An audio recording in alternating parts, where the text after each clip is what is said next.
اگر کوئی انسان آپ سے روٹ گیا ہے نا تب اس کو پڑھ لینا. کوئی زندگی میں دور جا رہا، رشتے ختم کر رہا، بلاک کر رہا، آپ کو بات کرنے سے انکار کر رہا، آپ زندگی میں اس کے بنا ادھورے ہیں، چاہے وہ آپ کا شوہر ہو، بیوی ہو، یا آپ کا کوئی بھی جائز رشتہ ہو، خونی رشتہ ہو، ماں باپ ہو یا پھر بہن بھائی، کوئی بھی جو آپ کا قریبی ہو جس کے بنا آپ کی زندگی ادھوری ہے، آپ اس کے لیے اس کو پڑھ سکتے ہیں. سچے دل سے پڑھنا ہے، اور جتنا مدت ہے، جتنی تعداد ہے بھائی، اس کا خیال رکھیے گا. ایسا نہیں ہے کہ بتایا کہ 3 دن پڑھنا ہے تو 2 ہی دن پڑھا اور دیکھ رہے ہیں کہ ابھی تک تو کچھ ہو ہی نہیں پا رہا. سچے دل سے پڑھنا ہے. پڑھنے کا طریقہ میں آپ کو بتا دے رہا ہوں، صبر رکھ کر کے پڑھنا ہے، اللہ کی ذات پر یقین وشواس رکھ کر کے پڑھنا ہے. چاہے کتنا بھی پتھر دل انسان ہو، آپ سے روٹ گیا ہو، دور جاتا ہو، وہ آپ کی زندگی میں واپس آ جائے گا. اس عمل کا سیدھا جو تیر ہے وہ اپنے نشانے پر لگتا ہے، اس کے دل پر لگتی ہے بات، دل پر اثر ہوتا ہے، اور اس کے دل میں بے پناہ محبت آپ کے لیے پیدا ہونا شروع ہو جاتی ہے اس شخص کے دل میں جس کے لیے آپ وظیفہ پڑھ رہے ہوتے ہیں یا پھر پڑھ رہی ہوتی ہیں.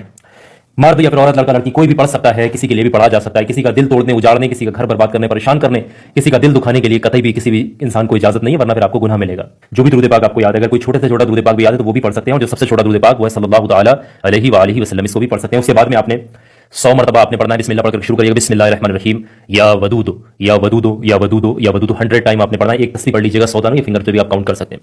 یہ تسبیح کو آپ پڑھیے گا، اور اس کے دوران آپ کسی سے بات چیت مت کریے گا، خیال اس کا اپنے دل اور دماغ میں رکھیے گا.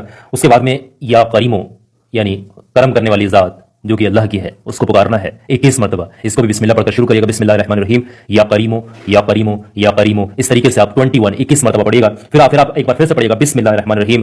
پھر آپ نے پڑھنا ہے ایک دوسری اسم مبارک، یا حکیمو یا حکیمو یا حکیمو یا حکیمو. اس طریقے سے اس اسم مبارک کو آپ جو ہے 11 مرتبہ پڑھیں گے، یا حکیمو یا حکیمو یا حکیمو. اس طریقے سے 11 مرتبہ اس اسم مبارک کو پڑھیں گے، اور آخر میں پھر 3 بار وہی درود پاک پڑھ کے وظیفے کو ختم کریں گے. اور پھر وظیفہ ختم ہونے کے بعد میں آپ نے وہاں سے اٹھنا نہیں ہے، وہیں بیٹھے رہنا ہے. سچے دل سے آپ نے جس کے لیے دل دماغ میں رکھ کر کے وظیفہ پڑھا ہے، اللہ سے من ہی من میں سچے دل سے ہو سکے تو ہاتھ اٹھا کر کعبہ شریف کی طرف کو بیٹھ کر کے آپ نے سچے دل سے اس انسان کے جس کے لیے آپ نے تصور کر کے دل دماغ میں وظیفہ پڑھا ہے دعا کر لینی. اللہ فلاں شخص کے دل میں رحم آ جائے، محبت پیدا ہو جائے، نفرتیں دوریاں جو ہیں وہ ختم ہو جائیں، جو بھی بیچ میں دقتیں ختم ہو جائیں. آپ اپنے حساب سے آپ دعا کریے گا. آپ کی سچویشن ہے، آپ کا معاملہ ہے، آپ کی پریشانی ہے، آپ سے بہتر کوئی نہیں جانتا، آپ سے بہتر اس کو بیان کوئی نہیں کر سکتا. اپنے مسئلے کے لیے آپ سے بہتر دعا کوئی نہیں مانگ سکتا. تو آپ نے سچے دل سے گڑ گڑا کر کے آپ نے دعا